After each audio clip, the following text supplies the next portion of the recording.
So আজকে সকালটা শুরু হলো এই কিউট পপিসদেরকে দেখে, কেন কি আজকে সকালে আমি তাড়াতাড়ি উঠেছিলাম আর বাবার সাথে আর কোকোর সাথে আমি হাঁটতে বেরিয়েছিলাম। বাবা রোজই কোকোকে সকালে নিয়ে যায়। দেন আমি এক্সারসাইজ করে ডাবের জল খেয়ে নিলাম। আর এই দেখো আজকে আমি ওলকপি তুললাম জমির থেকে। আমি তুলি বাট রেকর্ড করি না। দেন বিকালবেলা রেডি হয়ে গেছিলাম কাঁচরাপাড়া যাওয়ার জন্য।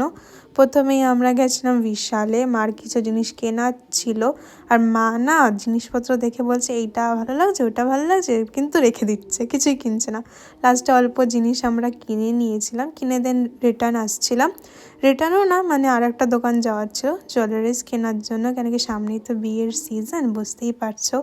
জুয়েলারিস কিনে দেন আমরা গেছিলাম মার জন্য জ্যাকেট কেনার জন্য, মানে সোয়েটার কেনার জন্য। বাট ওখানে পাইনি বলে আরেকটা দোকান দিয়ে আমরা একটা সুন্দর জ্যাকেট কিনেছি মার জন্য।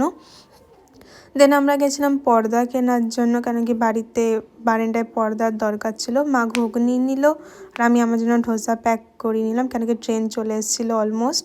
তো প্যাক করে নিয়ে খালি ট্রেনে আমরা বাড়ি চলে আসলাম। ভিডিওটা কেমন লাগলো জানিও। Bye bye.